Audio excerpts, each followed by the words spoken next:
At FAnews, we like to rub shoulders with people who are solution-driven, and for that reason, I'm chatting to Andre Symes from Genasys today.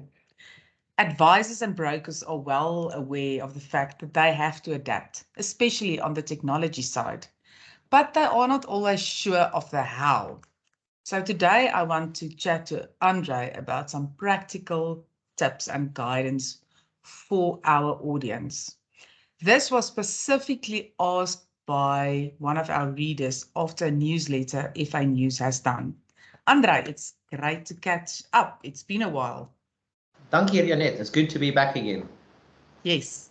So maybe we can start off with you giving me a general comment about one of the readers' concerns and questions. The comment was, what I really don't understand is what is meant by going completely digital and totally paperless. I think it means exactly what it says on the tin. Is that you should get to a point at some time where we are starting to really reduce the amount of paper we use, not for any sort of ESG reasons, but purely from an efficiency point of view. Now, look, paper always has its place. I love technology more than most, and even my notepad is a digital notepad that I use, and it puts the things directly into the cloud for me. Actually, a notepad will just work better. But what it really means is you try and reduce the manual lag that it creates. So as an example, I mean, if you're sitting in front of a customer and you want to broker something, and you want to talk about a risk, do a needs analysis, and you fill that form out, then you have to fax it, you have to email, you have to scan it, then email it, etc. And that all creates lag, right? What we would all really love to be able to do is to sit in front of a customer, give them real-time advice, offer them a solution, offer them cover there, and then put them on cover while we're sitting in front of them. I was talking to an insurance company out in Europe a little bit earlier today, and they've got like a 12% take-up rate on their quotes because there's a paper barrier between it. They have to fax in their quote first. You can drastically improve your quote take-ups by simply being able to bind people digitally while you're there. And that's just one aspect of it. Then we can get all the way through to claims payments. Some people still post checks. Some people still post correspondence or MTAs. What kind of lag does that create? In theory, if you go full digital, you should be able to quote and bind someone, and 10 seconds later pay them a claim if a genuine claim comes in. That's kind of where you want to get. Let's make it practical for the broker. Where do they start? And is there anything like a step-by-step we can sort of share with our readers? The reader refers to himself as having been born in the earlier half of the previous century, and then even before any baby boomer. It's clear that he's keen to make the change, but he battles to figure out the how. That's really cool, though. If you see someone who refers to themselves as pre-boomer wanting to make the change, that intention is always good. Look, I think when you want to go paperless and you don't know how to approach this, it's kind of to look at your desk and go, what stack of paper is the biggest? And let's try and digitize that part of my business first. So look, a lot of brokers, and we've seen it, are a little bit behind the curve when it comes to some of the more insurtechy type of people when it comes to how they use digital mechanisms or storage devices or cloud, etc. But I mean, if you're struggling on the quote side, well, digitize that. Find an app, find an online form. You can simply even use something like a Google Sheet initially on your iPad to sit with the customer and capture details. You can have that record forever. It's stored in the cloud. You don't have to fax it. You don't have to worry about losing it, etc., etc. Most of the insurers these days also have portals for the brokers to log on and to do the FNOLs and to do, follow where the claims are tracking, give their customers feedback, do MTAs if need be. Obviously, if you start getting to being a multi-office broker, you're going to start talking about having some sort of policy or claims admin system that you can have access to or utilize yourself to digitize these things. But I would suggest is that you simply always measure the problem. This is the biggest stack of papers that I currently have in my office. That happens to be quotes. Well, let's get that digital. Let's move that to a Google Cloud, utilize emails, etc., etc., etc., and that'll just bring that stack of paper down. I think one of the things that I'm thinking now of is the signature part. When you are a pre-baby boomer, you still believe you have to print and sign and send back. Is everything digitalized in that space? Look, that actually depends on your country's laws. So as an example, in Germany at the moment, you still need wet signatures. You actually have to physically sign each document. In South Africa, you can use something like DocuSign, or even an email confirmation can act as legal tender for that. So the answer is no.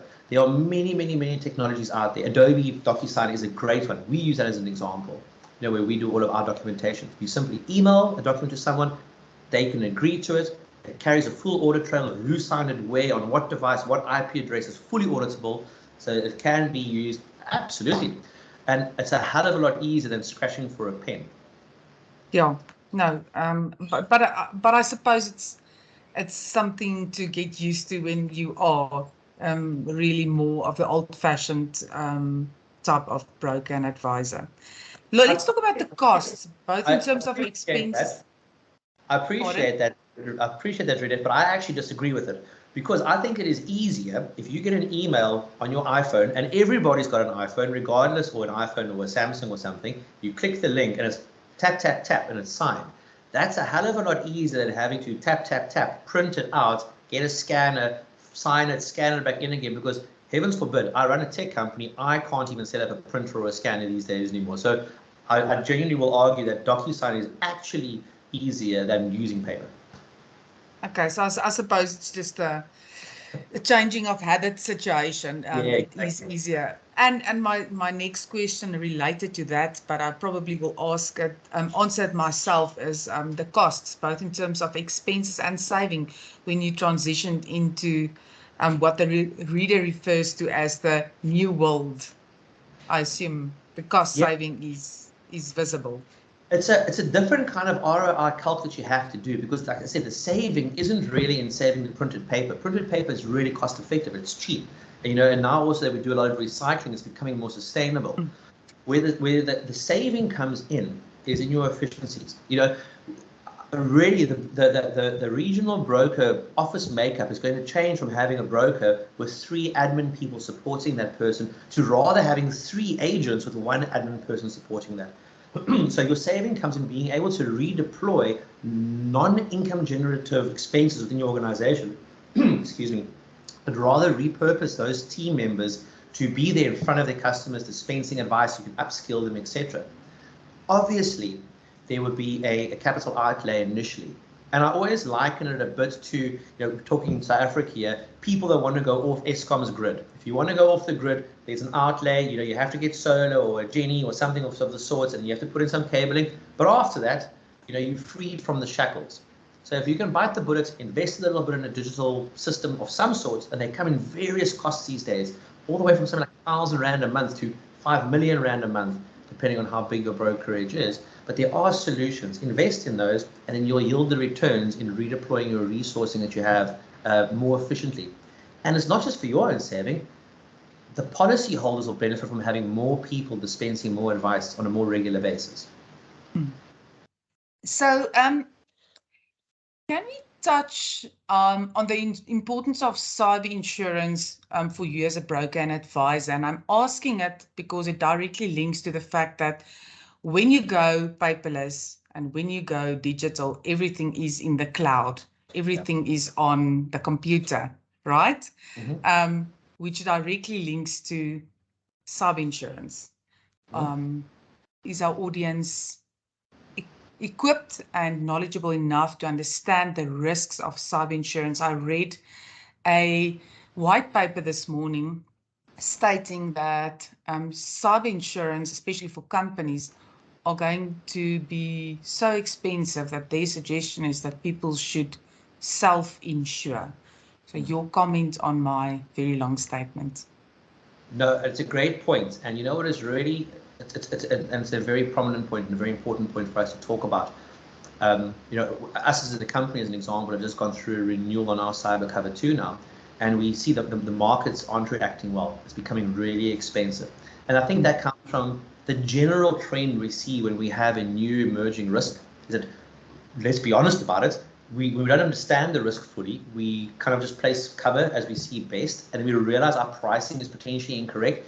We didn't fully understand our exposures until a couple of years of claims have come through.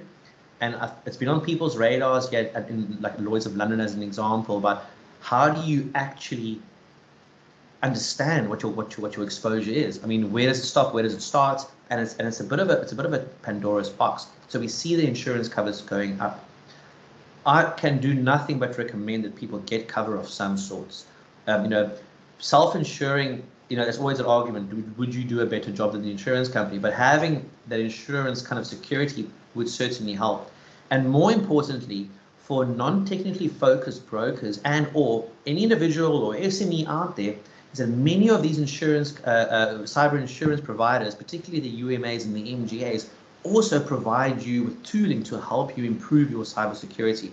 So they'll, as an example, deploy stuff to your desktop that will help monitor what's happening on your network. Are there exposures? Do you have people in your office going to dodgy websites? Let's stop that. Let's rather use VPNs. They will give you this advice for free as part of the value add. So just for that, I would definitely recommend it. I would never recommend someone not having cyber cover. These days, it's not about when you are going to have an issue. It's about when you're going to have an issue. Yeah. I think we can talk on a whole separate conversation probably around cyber insurance, but thank you for your time. Anything else on your side? When a broker, I'm just thinking, when a broker mentioned that he wants to be part of the new world, as he mentions, does it necessarily mean that he might not use a system like Genasys or any of the others? Do you think that that is a possibility, that there's no system involved on his side? Look, depending on what size business you are, there's different systems and or alternative solutions. As I mentioned, if you're currently running your business on a spreadsheet or on files, you can do it on Excel. You can use things like Monday.com or even the Asana boards. There really are easy ways, but that's when you have a couple of hundred policies. When you've got 250,000 policies to look after, obviously you have to start looking at systems. And absolutely, Genasys serves a certain part of the market, and not necessarily, our enterprise solution won't be fit for purpose for, a regional broker. I think the biggest thing is to at least start your journey to digital, because what's currently happening is that if you stay stagnant, the world is moving up, and the bigger the delta between what you have and where the rest of the world is, that competitive advantage you're losing. And I know that if you look at the demographics of the brokers at the moment in South Africa and the UK and the States as an example, the majority of them are senior people. I think in the States at the moment, it's 59 years old is the average insurance broker age, not too dissimilar from the South African numbers. And I think a lot of brokers are going, well, I'm 5 years from retirement. Why worry about that now? Well, just think about your legacy. Yes, you could potentially live out your career being a paper-driven broker, but what do you leave behind? And this could be quite difficult for the next generation to catch up to their competitors. So those who adopted digital earlier are going to have an advantage. It's never too late to switch. And also just start the journey. You don't have to transform the business. Just do a little bit at a time. Evolve the business.